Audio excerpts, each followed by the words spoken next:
Hyde and Q. Q interrupts an urgent mission and tempts Riker by endowing him with extraordinary powers. So hide and Q is supposed to be a play on words for hide and seek, because if so, that doesn't really work. Most of the episodes that Q is in have Q in the title. This one doesn't even make sense conceptually, though, because no one is hiding. Right off the bat, the opening is more intense than normal, which is kind of refreshing. The Enterprise is on the way to help in a medical emergency.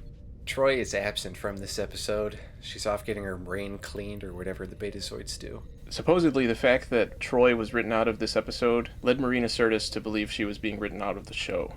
When Q first shows up, he says he's taking the form of an Aldebaran serpent, which just looks like a weird bubble with 3 toy cobras sticking up out of it. And he cuts right to the chase and puts the crew in situations where they have no control. He says he wants to understand why humans keep pushing themselves farther and trying to grow as a species. He says that other races don't have that same drive, and he wants to find out what's behind it. And eventually, he gives Q powers to Riker.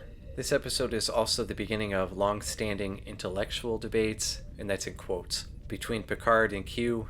Picard infers that the Q continuum is afraid that humanity will eventually become as powerful as the Q, and Q kind of confirms that because he gets all angry. But looking at how stupid we all are now, I don't think the continuum has anything to worry about.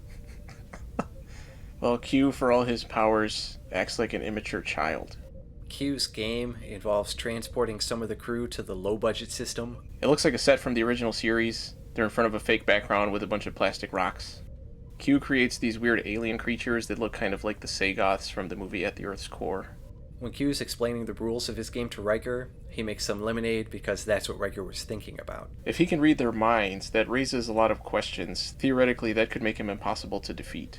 He makes drinks for everyone else. Worf chooses not to drink and pours out his glass in defiance and throws it away. And I like the super exaggerated sound it makes when it breaks.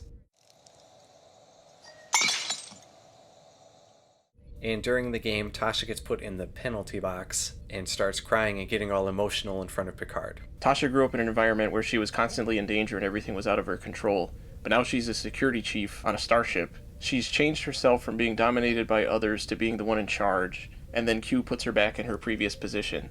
Maybe it's something that she's been trying to run away from. Psychologically, it's taking her back to where she was before. That's pretty deep. Riker puts his leg up on something for the first time, and he's already pushing it as far as he can. He's like, I've been in the show this long, they can't write me out. I'm going to take advantage of it and just stick my legs all over the place. It's like when a voice actor says, I'm the only one who could do the voice of this popular character, you can't get rid of me. After Riker is bestowed Q powers, the Enterprise continues on its initial mission to help the victims of that medical emergency. Riker's made a promise to Picard not to use his Q powers because it would let Q win at his game. So they get down there and they're helping out as best they can, and at one point Beverly is treating this woman with all these burns, but when Geordi finds someone else buried under some rocks, Beverly practically throws this woman to the ground without even giving her a second glance. Riker wants to prove to the crew that he's not a monster with his new powers, and he won't be an idiot like Q, so he offers to give each of them the thing they most want. Which is interesting insight into our characters. Wesley's first, and Riker says, Have your favorite wish, my young friend. And Wesley immediately goes, oh dude, you're gonna give me a hooker? But instead he makes him 10 years older, but the actor looks way older than that. And then for some reason, Geordi goes, not bad. Again, interesting insight into these characters. For Data, it's pretty obvious he wants to be human, but he refuses to let Riker do anything. When he gets to Geordi, he says, I thought I knew what you most wanted, but after that weird comment you made about Wesley, I'm not so sure now. After giving Geordi his sight back, the first thing Geordi does is look at Tasha. Again, it's kind of awkward. There really hasn't been any indication that Geordi feels this way about Tasha, except in The Naked Now, but he was under the influence of that weird virus. When he gets to Worf, Riker creates a female Klingon companion for him.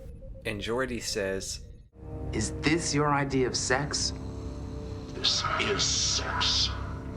So sexually, I'm not sure what's going on with Geordi at this point, so I'm just going to stop asking. And when Worf and this woman are going through their mating ritual, for Klingons it's their way, I'm sure it's a beautiful thing, but the music sounds like it's from The Exorcist.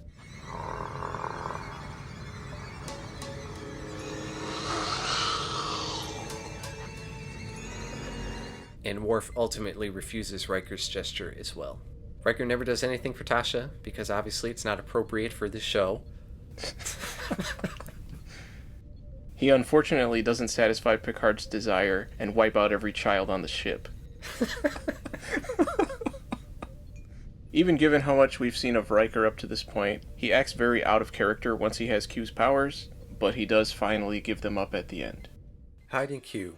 Overall? Again, slightly better than most of the earlier episodes, but too simple of an idea stretched out over the full runtime without any actual character development that feels genuine. Riker's conflict feels very contrived, and you never have any doubt at all as to how things are going to play out once Riker gets Q powers. I would give it a C+. I give it a C. Aside from being the most intelligently titled episode, I think the writing was definitely more solid than what had come before. I'm a little disappointed that apparently the only way to do that so far is to bring back Q again, but hopefully the quality will keep going up.